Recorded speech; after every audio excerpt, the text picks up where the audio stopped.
Hello Exiles. Like many of you, I came away from ExileCon this year incredibly excited, pumped, just super hyped about what they were showing. We saw tons of gameplay of PoE 2, and we also saw some surprising smaller changes. The topic of gold. So currently we don't have a crafting bench in PoE 2. The wells that were placed in various towns. Die, Quicksilver. Yeah, it's controversial.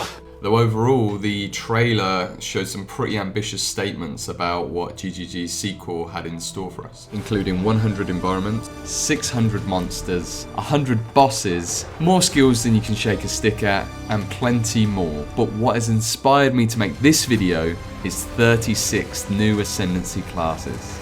Our 6 tried and tested returning classes from PoE 1, hello darkness, my old friend. And our 6 brand new classes, each getting their own 3 Ascendancies. Do all the new classes have 3 Ascendancies? Yes. None shared between different class variants? No. Well, that feels amazing. In the quiet months since ExileCon, that question around what the Ascendancies could look like got me thinking a little bit, and then it got me drawing. And slowly but surely, something started to come together that hopefully is coherent enough now to share with you. Over that weekend, we saw a ton of gameplay footage of the monk. It led the demo, and we got to see what GGG were trying to create and trying to get across with this class theme. Now, the class fantasy of the monk is prevalent throughout our culture, East and West.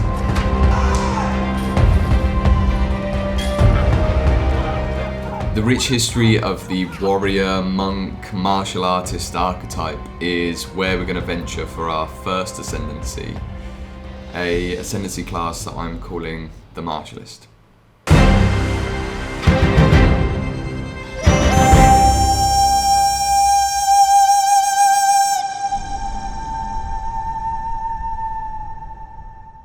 So as you can see, here is the passive skill tree. I've definitely taken inspiration here from PoE 1, of course, but also inspired by some of the presentation, but also the design ideas that we'll talk about later in the 2019 ExileCon Ascendancy talk. A fairly simple skill tree to start with. We've got 4 branches, each of them containing 2 major nodes and 2 minor nodes. I wanted to kind of keep myself within the class fantasy and to keep myself kind of focused on what I'm trying to achieve with this Ascendancy. I wanted to create themes for each of the branches. So if you take a look, first we've got flow on the left hand side, up north we've got momentum, we've got motion, and finally down the bottom we've got technique. So if we take a look at the first of these branches, flow, come into the first node, we've got flow. So each time you dodge an attack, either passively or via roll, you gain 1 stack of flow, max of 10 stacks. Upon reaching maximum stacks, lose flow over 5 seconds, and you cannot gain flow whilst losing flow. Each stack of flow grants attack and spell dodge and 2% action speed. What I really wanted to try and achieve with this initial node was thematically this idea that you're weaving through combat, you're knowing when to strike, when to pull back, and it's actively rewarding with a bonus your ability to dodge. So there's passive dodging in PoE 2, of course, and then there's our active dodge roll. And if you get that right, you can gain quite a lot of stacks quite quickly. As you gain stacks, your ability to then gain more stacks increases. So we're kind of building up this flow into gaining our buff, and then once we hit maximum stacks, we then slowly start to lose our stacks.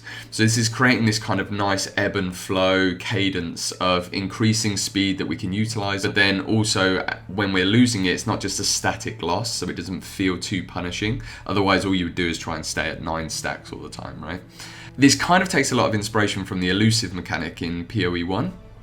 Elusive gives you movement speed and dodge chance, very similar to this. The difference is it doesn't give you the action speed. And I think it's the same thing. So you lose 20% effectiveness per second. So there's no other mechanics like that in PoE 1, and I wanted to kind of bring that in and make it quite a unique thing for the Martialist class. Yeah, I think it's also something that you will feel. One of the big issues with PoE 1 is we'll cap out our dodge chance or we'll cap out our block chance, but we never really feel the impact of that. It's just this passive defensive layer. So it doesn't really feel like when we're dodging a lot, it doesn't really feel like we're gaining anything from that. We're just a character that doesn't get hit often and then we get one shot, right? So yeah, that's our first node, flow. And then coming to our second node in this branch, the end of this branch, we've got our first trio node. Now I'll sort of talk a little bit about this later in the video if you want to deep dive into that, my thinking around it. But this was directly lifted from ExileCon 2019, the Ascendancy class presentation. There was a couple of examples of these nodes where by picking one of the nodes, you then take that boon and then you lock out the other two. I just think the design of this is brilliant. It adds so much without adding any more complexity. It adds a ton of depth and a ton of customizability. So let's have a look at what we've done with this first one here. So on the top we've got Way of the Ouroboros. Upon reaching maximum flow stacks, you gain a power charge and your minimum flow stacks are 4. On the left hand side we've got Way of the Mantis. Upon reaching maximum flow stacks you gain elusive and your next hit deals double damage. And on the bottom, Way of the Chimera. Upon reaching maximum flow, regenerate 100% of life over 5 seconds and take 20% less damage for 5 seconds. So you can start to see how these are offering very different augments to the flow mechanic.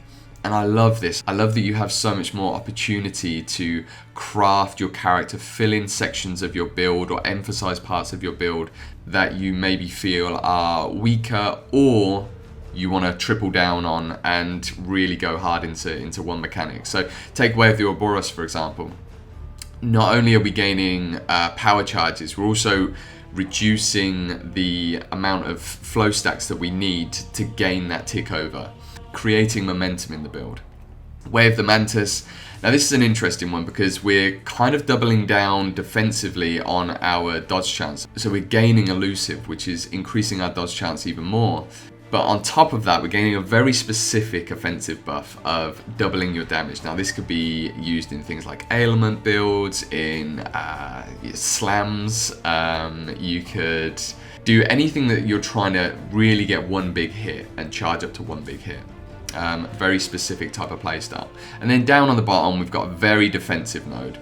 You just need that blanket defensiveness. It reminds me kind of like Trickster when you're taking some of the evasion energy shield stacking. I can't remember the name of it right now, but it's just a brilliant defensive node that's just going to give you some regen and some damage mitigation. Finally, we've got the intermediate nodes, our little journey nodes that we get, our Diddy nodes. And for this side of the tree, we've just done something simple. Don't overcomplicate it. A bit of evasion rating and some additional dodge chance. Okay, so let's move on to our next branch in the tree. We're going to move over to the motion branch. Our first node here is recoil. Now, I played around with loads and loads of ideas around this. I even had an idea where you would hold like shift space and it would roll you back and reverse the damage that you'd done, kind of like Weaver in Dota. There's actually a skill, I can't remember the name of it right now because it's so off meta, but there's a skill in PoE 1 where you can do this. But I wanted to not make it so mechanically intensive. It felt like it would be a burden and almost too much of a niche playstyle. So, once every 4 seconds, upon rolling, recover 100% of life and begin recharging energy shield. Recoil won't activate if you're over 70% of your available life or energy shield, and you take 25% less area damage whilst rolling. So this is a very, very specific, kind of class-specific leaning into the dodge roll.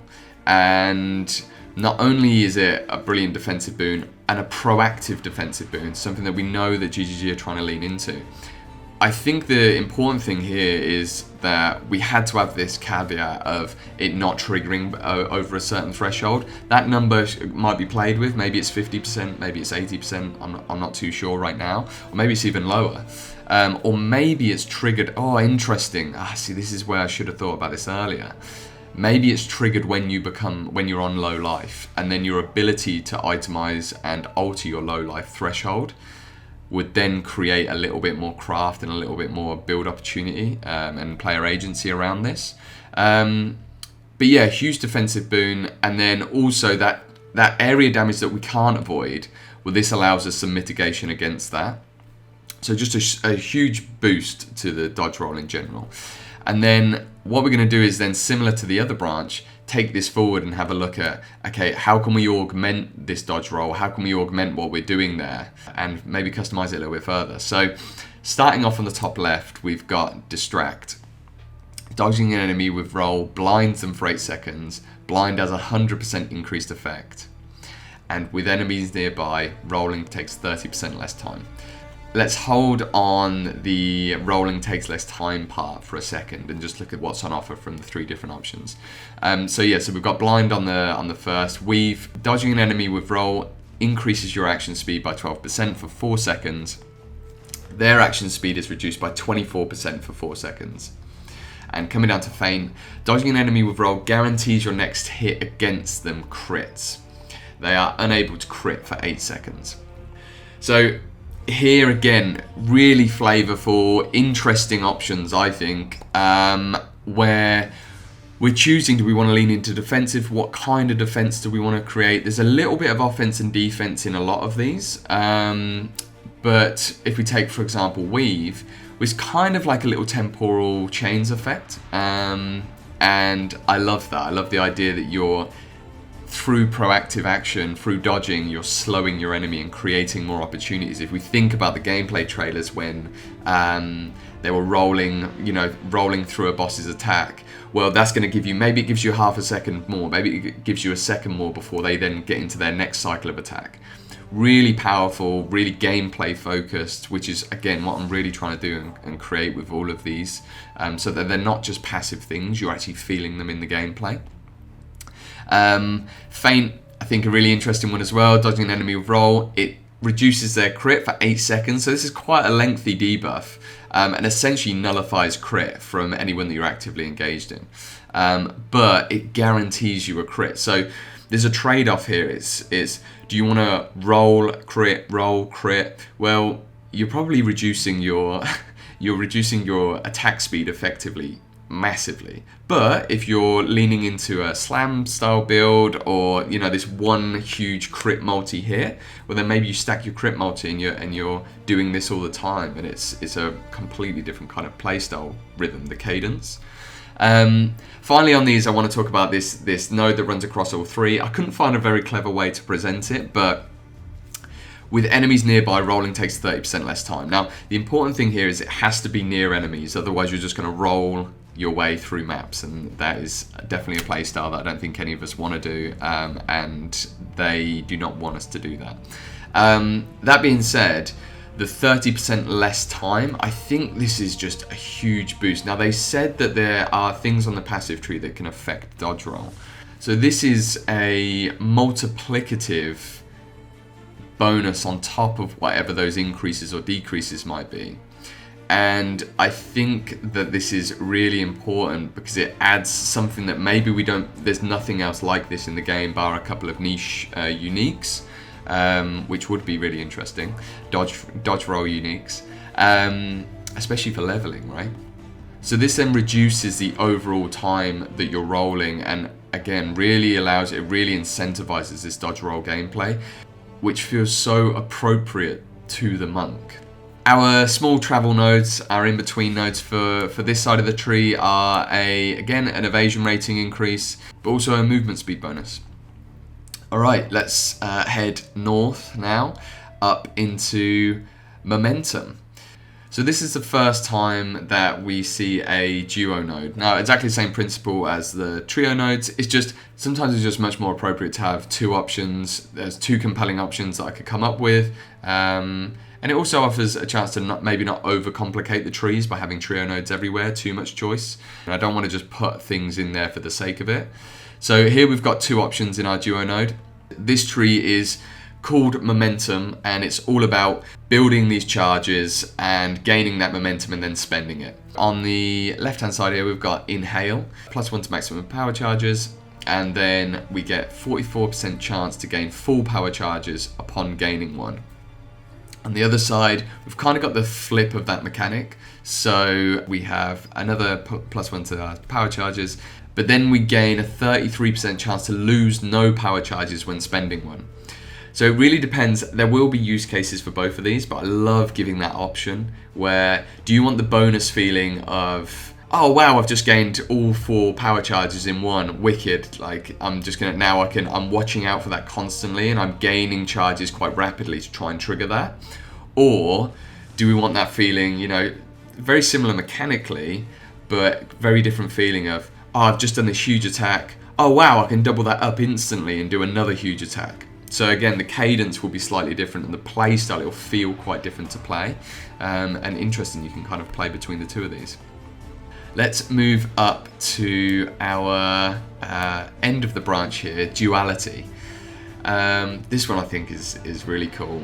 Could be a little overpowered depending on how charges end up balancing out, but I'm pretty sure there's ways to balance this. So we gain +1 to frenzy charges. Gaining a frenzy charge or power charge has an equal chance to be gained as the other instead. Inhale and exhale, or inhale or exhale, whatever you pick, also apply to frenzy charges.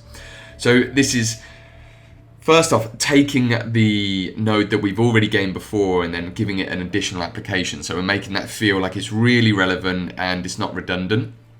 But we're essentially in this, as the class kind of exists in this Dex in hybrid attribute area of the tree, we are leaning into the Dex side of it with the frenzy charges. And now you're getting into a really heavy charge focus build. I love this idea of this kind of like martial warrior who's like, you know, got these little orbs focusing them and they're kind of relying on the charges, powering up very specific special abilities, but kind of maybe not being as strong in between those. And so it's very much dependent on triggering these charges, hopefully gaining the bonus to gain maximum charges and then what you want to do with those. With the weapon swap situation as well, you can imagine having one slot that's very specifically focused towards frenzy charge spending and maybe a weapon that's focused on that kind of skill, and then flipping back over to your power charge spending skill, like Falling Thunder, like we've seen in the trailer with like a lightning based weapon. I'm rambling on now, but as you can tell, I'm pretty excited about this one. Alright, and then on to our final branch. Hope you're still with me. I have no idea if these videos it's going to be too dictating, me just reading out all of these, or hopefully it's not and it's interesting and you're finding this as interesting as I am. Before we move down, we've got the in-between nodes. So with this one I thought I would add a very specific, it's got a little bit of the D4 feeling to it, but you know, it's a conditional damage stacker, but ignore that. It's 20% increased damage with charged attacks, so again leaning into that and offering some attack speed. The attack speed can help us maybe get to the charges a little bit sooner. It feels appropriate. So yeah, moving down south to our final branch on this tree, we are getting to the technique branch. So our first node is mirroring the other side. We've got a duo node and it's a throwback to PoE 1. You'll all be very familiar with this. A bit of a niche build, so I'm not sure if everyone will have played this. But taking inspiration from the hollow palm technique, deck stacking for flat fizz damage, it was huge. It was wicked. It was super fun to play and scale. So we've got gain X amount of flat physical damage, numbers to be confirmed, a little bit of a tricky math on that one, to attacks per 10 dexterity whilst unarmed. And then we have additional bonuses, gain 10% increased physical damage per 50 dexterity, and gain 8% increased evasion rating per 50 dex. Now these numbers, this is one of those where it really needs to be worked out and balanced in the numbers.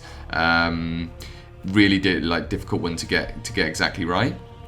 But you get in the principle. On the flip side, we've got a new one which is inspired by the same design, which is Prismed Fist technique.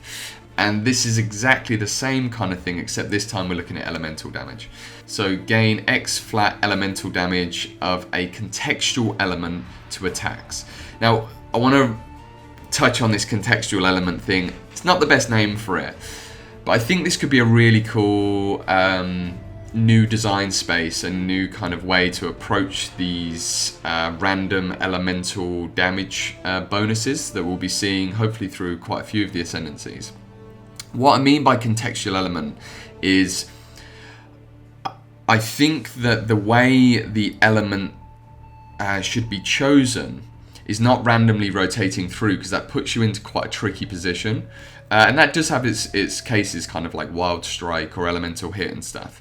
But I think what would be great here is if the damage is dictated by the skill gem. So say we've got something like Ice Crash. Well, then if we're using Ice Crash, it will understand that and it will convert it all into ice damage, into cold damage. Equally, if you're using Static Strike, then it's lightning damage, and Infernal Blow, then it's fire damage, right?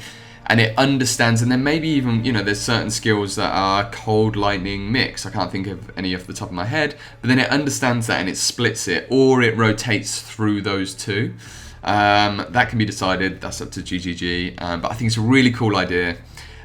Moving on to the additional bonuses for this side, we've got gain 10% increased elemental damage per 50 intelligence, and then gain 8% to all resistances per 50 in. So you've got a damage and a defensive additional buff for each of these. When I was designing this, originally I just had the flat damage element for the unarmed portion of this. And I think the issue with that was that it would massively pigeonhole you into just unarmed unarmed strikes, and then you would end up very similarly to PoE 1 with the duel. You just end up, the only way to play this is, and the only people that would play this is stacking huge amounts of dex and just going full damage, right? Unarmed damage. The problem with this is it's way too niche. So what I wanted to do was add these additional bonuses. You then reduce the amount of flat damage you gain when this is all balanced out, so that it's net the same as if you just had that mod on there, but you're factoring in, okay, well, say you've got 500 in or 1,000 in, well, you're factoring in the 50 to 100% increased damage into that flat number. So it works out the same, but what it means is that you could take this node and never use unarmed attack damage, and you're still gaining these quite considerable buffs. So you're allowing int and dex stacking on this from this ascendancy on these builds without actually having to use the unarmed element. But if you decide to use the unarmed element, then one, you're potentially saving a lot of money on another weapon slot, but you're not hindered either. And I think this is also important because of the way the tree is designed, where, well, to get to the next node, which we'll talk about in just a second, you don't want to take a redundant node, obviously. So I think the way this is done now eliminates that. It offers something for a variety of builds, but also enables this unarmed playstyle. So let's move down to the final node, which I think is the most interesting, potentially the least popular, but I think it's kind of interesting. So, fluidity.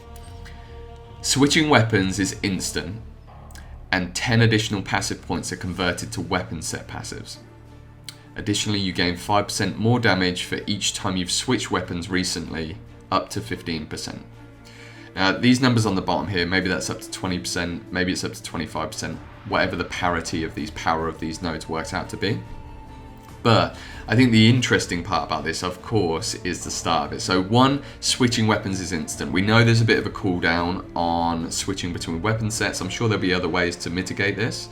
But this just gives you that straight away. And it really rewards, okay, I'm a martial artist, I'm proficient in multiple weapons, and I'm fluidly switching between these. Again, focus on the theme of this branch being technique. It's like my technique is flawless. And finally, 10 additional passive points. I think this would be unique to this class potentially, or certainly rare. We know that we're getting passive points for weapon slots. And I think this is just an incredibly exciting opportunity to lean into that system and offer this class quite a special thing, which is where you can gain more weapon slots, switch over points than anyone else, and the build diversity that creates would be insane. Again, would have to be balanced around the passive tree. Might get a couple of broken things going on there. But yeah, there it is. Let's take a quick zoom out. We'll have a look at the whole tree here for you to screenshot, take your time with, and absorb all at once. But yeah, this is the first Ascendancy tree that I've come up with, the first idea for the Ascendancy, the Martialist, and I really hope you found it interesting. So what I want to do now is really quickly jump in some example builds that maybe this Ascendancy could work for, using 8 points just like we have in PoE 1. So let's take a look. So we've got our first build here, and this is a build focused on charge and spend. So we're generating a ton of charges here, both frenzy and power charges, and then we can use those focusing on spenders, maybe one for single target and one for AoE. This next tree I am calling the Dual Ailment Smash, and this is really just playing with weapon swapping, stacking a ton of intelligence, getting really high LE damage, and then focusing that when we trigger our flow to get our Way of the Mantis buff. Our next hit's going to deal double damage, and we're just prolifing these huge elemental statuses and ailments.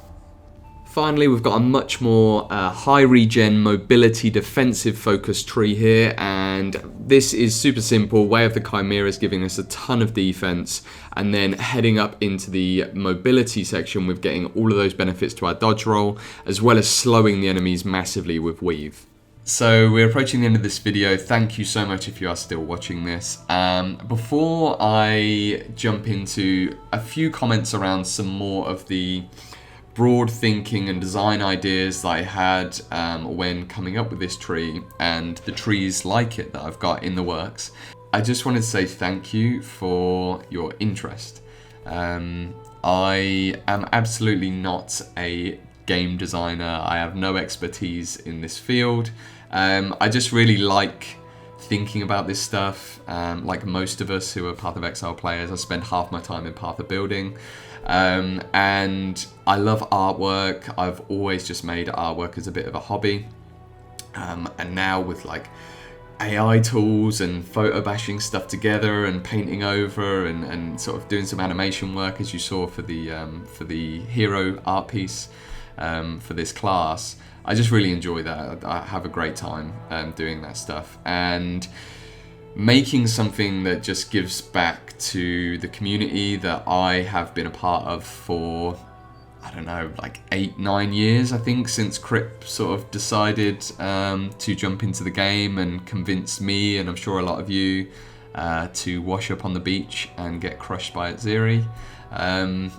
Yeah, I've been following the community for so long, and this was just an opportunity to maybe give something back and offer something a little bit creative, maybe stir the pot, stir some ideas. So I'm really keen to hear your thoughts. Honestly, at this stage, it's my first video, so any feedback or any input would be hugely appreciated. But yeah, with that said, I won't labour on too much, but thank you very much for watching. I really appreciate it. And now I'm just going to share a couple of quick points around what I was thinking and what I think is important when designing these Ascendancy trees. Very happy to be disagreed with. These were just things that felt poignant to me and worth discussing, and maybe give a bit more of a context as to what I'm thinking when I'm putting this stuff together. So right off the bat, first thing is the duo and trio nodes. Now, all the way back in 2019, when we were showed some of the early prototype Ascendancy classes for PoE 2, and we got the announcement that we'd be getting new classes and new Ascendancies, they showed us these trio nodes, and I think it is the most genius bit of design that's come to the skill tree, probably since like Masteries, I think, in terms of just like the freshness of it and the build customization. It does an amazing job of not increasing the complexity, but increasing the depth and the options available to us. And we all know PoE is a game that does not suffer from shortage of complexity. So I think this has really hit their design goals of making something as deep, but kind of more understandable and more the system's easier to engage with.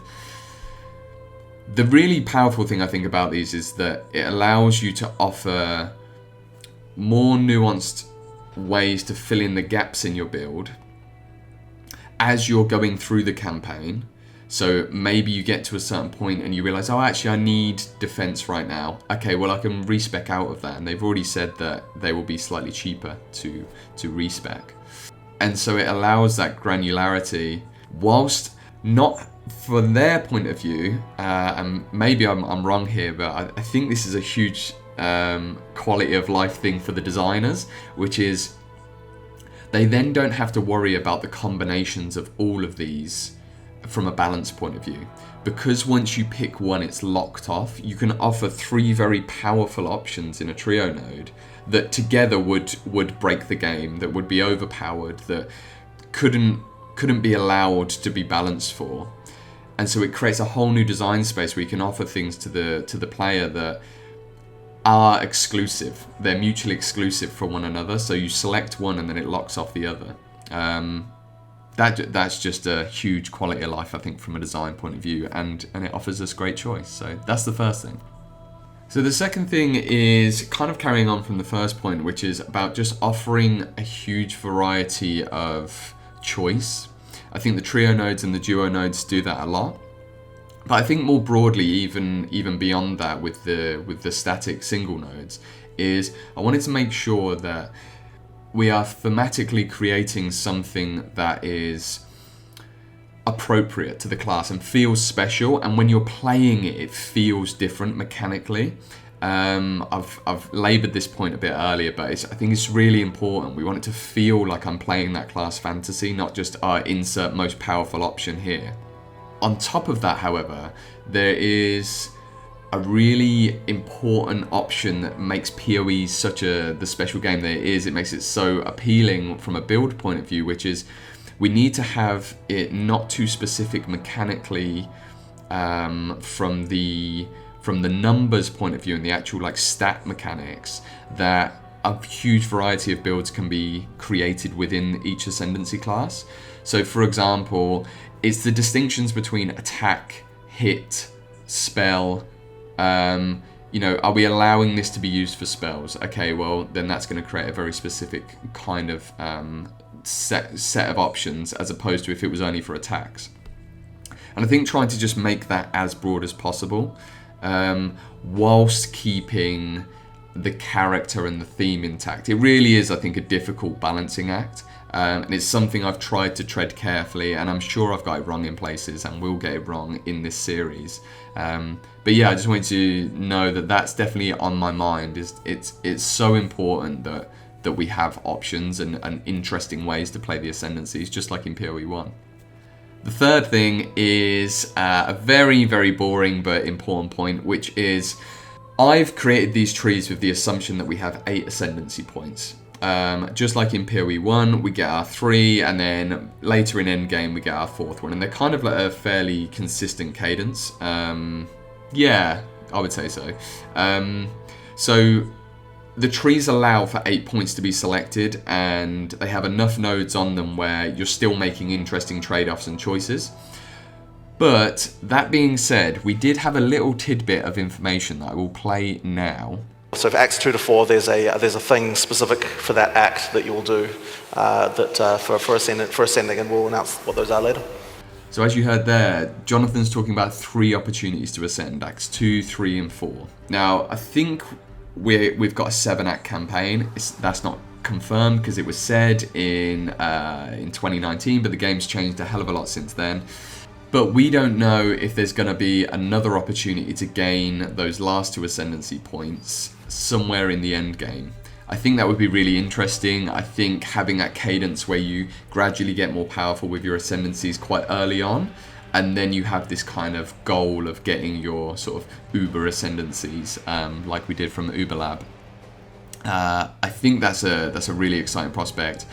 Either way, the tree has been made to work. It can work with 8 points, but then if you've got only 6 points to play with, then you've got even more options. You've got even more trade-off. So it only makes the design space sort of more interesting with less points, I guess. But yeah, just so you know, I'm thinking 8 points. We're making it big enough for 8 points just in case. Finally, I guess I just want to reiterate something that I've kind of touched on, which is what I really want to do with this and why it's so fun for me and interesting. And this is just pure cope at this point, right? Like, I am making these because the game comes out on June 7th, or closed beta at least. Fingers crossed we get into beta. But we've got a while to wait, and we've got a little bit of a limited kind of amount of information around this. Like you, I'm sure you've got your own ideas, which I would love to hear about, and hopefully this has maybe inspired you to put some of these down and share them with the rest of the community. But I really wanted to design these in a way that feel like they are their own thematic class fantasy. The Martialist is kind of the most obvious one, I think, for the monk immediately, and that's where I wanted to start, somewhere that was a little obvious, and show myself, I guess, that I can bring that idea to life, that I can make something that seems a little bit generic.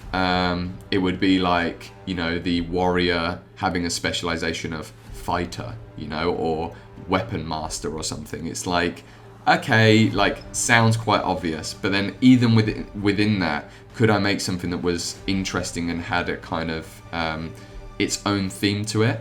And I think thinking about it from these like macro themes of technique, flow, motion, and momentum, I could then try and design things which would make the class feel different when you're playing it.